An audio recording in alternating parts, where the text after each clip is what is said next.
2050 तक मार्स पर भी 1 मिलियन इंसान रहने लग जाए, अर्थ की तरह ही मार्स पर भी एक शहर बन जाए, तो मार्स की तस्वीर कैसी होगी? एंड मोस्ट इंपॉर्टेंट, लोग वहां जाकर करेंगे क्या? सिंपल, अगर इंसान होंगे तो जरूरतें भी होंगी। क्या पता अर्थ की तरह ही कुछ लोग मार्स पर भी रेस्टोरेंट तो कुछ लोग हॉस्पिटल चलाएं, कुछ लोग मार्स पर फिल्में बनाकर अर्थ पर बेचेंगे और कुछ वाहियात लोग वहां भी पहुंचकर बिग बॉस का मार्शियन वर्जन बनाएंगे। ये सारी चीजें सुनने में फैसिनेटिंग तो लगती है बट इम्पॉसिबल भी लगती है, राइट? बट वेट, जब इलॉन मस्क कुछ कहते हैं वो बात इम्पॉसिबल ही क्यों ना हो, उसे इम्पॉसिबल बोलने से पहले आपको 10 बार सोचना चाहिए। तो in the next 5 minutes Mars पर इंसानों के जीवन के बारे में आपके मन में उठने वाले लगभग हर सवाल का जवाब मिलने वाला है। तो अगर आपको इस वीडियो से कुछ वैल्यू मिलता है तो इस वीडियो को शेयर कीजिए। ये है मार्स, ये है हमारी प्यारी पृथ्वी और ये है इनके एटमॉस्फेयर का कंपोजिशन। आज हम लोग अर्थ पर जिंदा है बिकॉज अर्थ के एटमॉस्फेयर में अबाउट 21% ऑक्सीजन और कार्बन डाइऑक्साइड मात्र 0.04% होता है। बट मार्स के एटमॉस्फेयर में ऑक्सीजन मात्र 0.13% है और कार्बन डाइऑक्साइड 95%, जो इंसानों के लिए मार्स पर जीना मुश्किल बना देता है। वैसे तो मार्स का एवरेज टेम्परेचर -60 डिग्री सेल्सियस है, जो इंडिया के सियाचिन ग्लेशियर के -50 डिग्री वाले टेम्परेचर के आसपास है। बट यहाँ विंटर, समर, डे, नाइट हर समय टेम्परेचर बहुत ज्यादा वेरी करता है। विंटर में मार्स के पोल्स के आसपास -125 डिग्री सेल्सियस तक और समर में इक्वेटर के पास 20 डिग्री सेल्सियस तक टेम्परेचर आ जाता है। अगर आपको भी लगता है कि आपको डेली लाइफ में कुछ जरूरी कामों के लिए टाइम नहीं बचता तो आपको मार्स पर डेफिनेटली चले जाना चाहिए बिकॉज वहाँ पर आपको 37 मिनट ज्यादा मिलने वाला है। मार्स पर एक दिन अर्थ पर एक दिन से थोड़ा बड़ा होता है। मार्स पर एक दिन 24 आवर्स और 37 मिनट का होता है। और जो उड़ने की इच्छा रखते हैं उनके लिए भी गुड न्यूज है, मार्स की ग्रेविटी अर्थ की ग्रेविटी का मात्र 38% है। मींस अगर अर्थ पर आपका वेट 50 केजी का है तो मार्स पर अबाउट 19 केजी के आसपास होगा। बट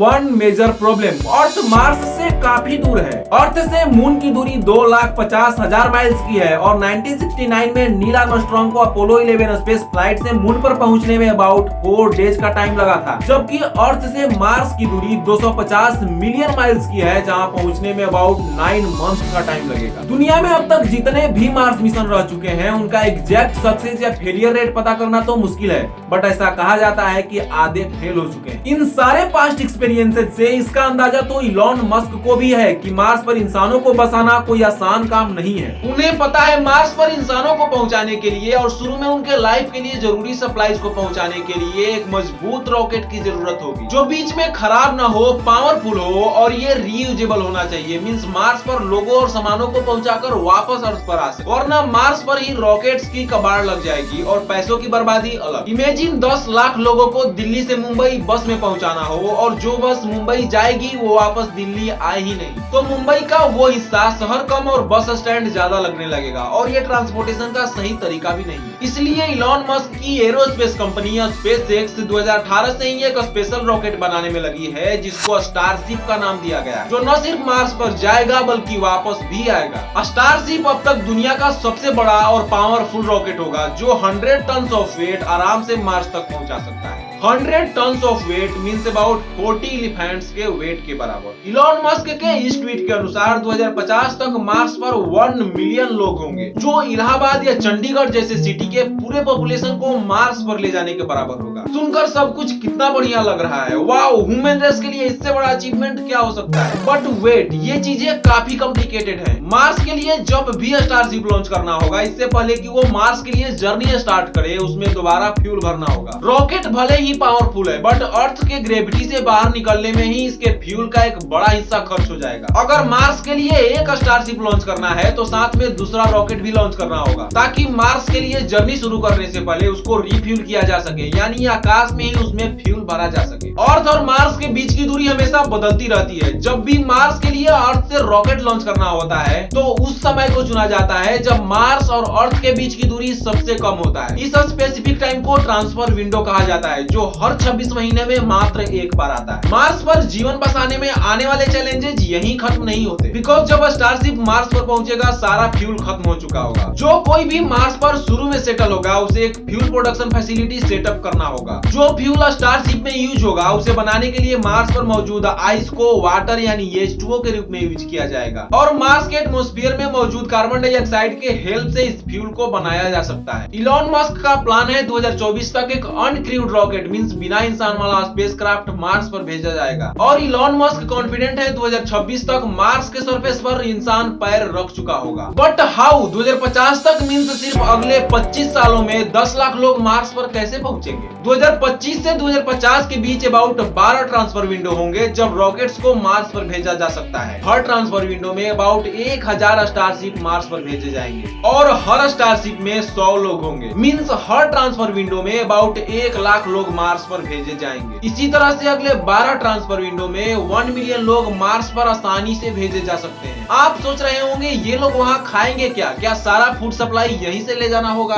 शुरू में मार्स पर फूड सोलर पावर्ड हाइड्रोपोनिक्स में उगाए जाएंगे जो या तो अंडरग्राउंड होंगे या फिर ग्लास डोम्स के अंदर। बेशक इन सारे कामों में बहुत सारे पैसे खर्च होने वाले हैं बट इलॉन मस्क भाई साहब के पास पैसे की कमी थोड़ी है। दुनिया के सबसे अमीर लोगों में से एक जो ठहरे। अब ये देखना इंटरेस्टिंग होगा कि ये सब एक्चुअल में कब तक हो पाता है और कैसे होता है। मुझे तो कभी कभी शक होता है कि इलॉन मस्क इंसान नहीं है, ये सच में एलियन है जो अपनी दुनिया में जाने की कोशिश कर रहे हैं। एंड आई पर्सनली थिंक कि ये अगले 25 सालों में ना होके 60-70 सालों में भी हो जाए तो ये ह्यूमन रेस के लिए एक बड़ी अचीवमेंट हो। आपको क्या लगता है ये कब तक पॉसिबल हो पाएगा? Let me know your opinion in the comment section. Mars पर लाइफ कैसी हो सकती है अगर डिटेल में समझना चाहते हैं तो आपको मार्शियन मूवी जरूर देख लेनी चाहिए, ये मेरी फेवरेट मूवी है। और अगर आपको मेरा काम पसंद आया हो तो मुझे सपोर्ट करने के लिए मेरे YouTube चैनल को सब्सक्राइब कर लीजिएगा बिकॉज मेरा मिशन ही है ऐसी इन्फॉर्मेशन आप तक पहुंचाना जो आप में आपके नॉलेज में कुछ इंप्रूवमेंट ला सके। Happy learning and thanks for watching.